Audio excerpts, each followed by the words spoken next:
Alright, this is a hand-cranked chainsaw sharpener. And it comes with a little storage bag, as well as instructions on how to use it. So the bag has a belt pouch here, so you could theoretically, take this with you while you're out in the mountains felling lumber. And a little tiny little pouch here. Includes some gloves to use it, that's kind of nice. And then the tool itself, along with a whole bunch of parts. Alright, so we have the crank you turn, we have a brush to clean things, we have a couple of knobs, we have here the sharpening bits, and a wrench. And I'm not sure, some of these are different sizes, so it looks like you're given a selection of sizes, and there might be some repeats in some of these sizes as well. Alright, so here is the device itself. It has a couple of screws going in and out, a screw to clamp to the blade, some guides here that guide in and out. Okay, I have gone all the way around the chain once in that position, skipping every other tooth. And so now I'm at the teeth that go the other way. So I've backed this up a bit, put this in the first tooth, and I have to tighten it up and crank and do that for all the teeth facing this way now.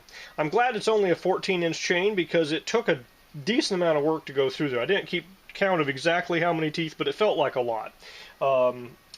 After using it half the chain, my biggest complaint is this little knob here. You have to push it forward to get enough pressure on these teeth for it to grind. And so I've found I have to kind of turn a little bit and basically put pressure on this guy and keep turning it a little bit when I first get started until I get it to where it needs to be. And then I can really kind of grind it a bit. Then I have to put a little more pressure on as I grind down the first initial burrs, and a little more pressure, and then it's in there pretty well, and I can really, crank on it. So the part that hurts on my hands the most is these two fingers tightening and loosening this knob. I would really like it to be more like a big lever cam thing or something that would make it easy to lock this in place, or something like a latching mechanism or a ratcheting mechanism where I could and kind of lock it in place and go, and then chink and let it go. It works, it gets the job done, but that's the bit that I'm finding that, okay, I wish there was something here that would let me do this faster and better, because I pull it forward 1, 2, I slide this back. To get this guy in place, sometimes I have to back it up a little bit, and then once I get it in place, then I have to tighten it enough to get a good grind going.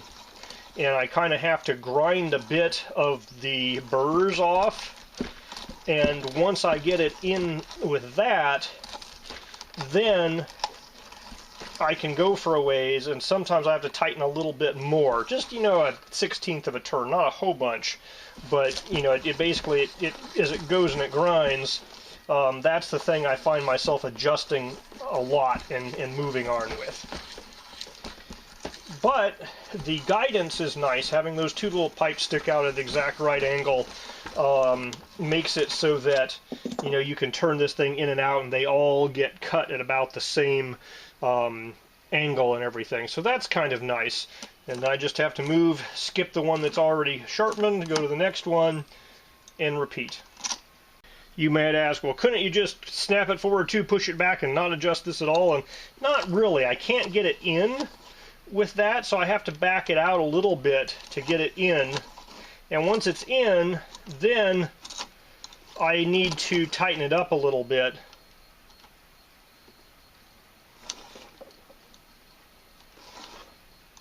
And as I grind a little bit, I have to tighten a little more, and then I can really start grinding. So every single time I move forward on the chain, I have to slightly adjust this pusher knob here.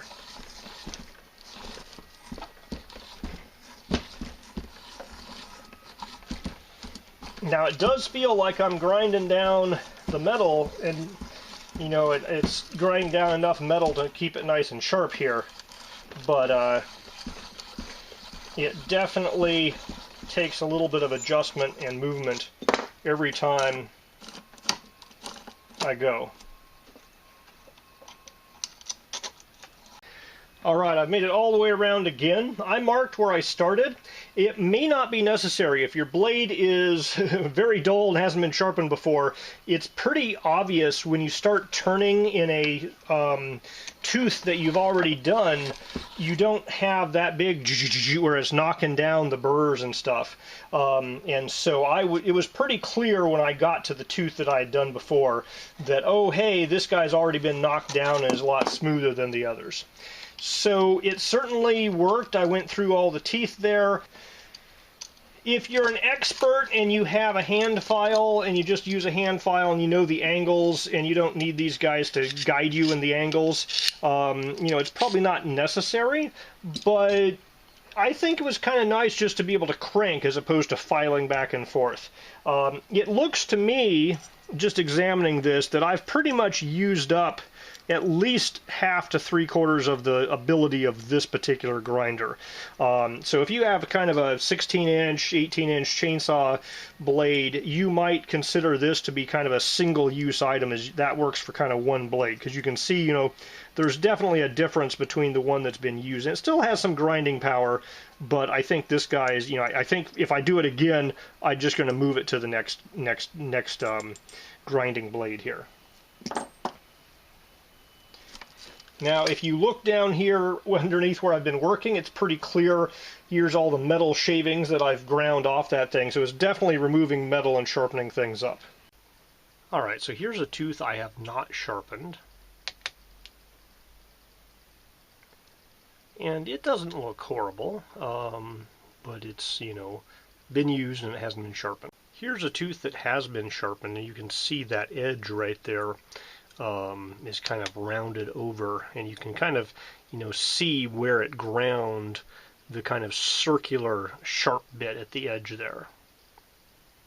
Alright, even with the knobs aren't and the handle aren't assembled, it does fit in here, and I'm pretty sure I can get these gloves to fit in as well.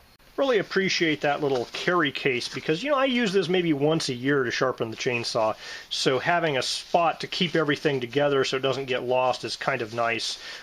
Just kind of keep it with the chainsaw. Alright, so this guy worked. I don't think it's any easier than using a hand file, although it might give you more consistent results with, you know, the angles exactly right.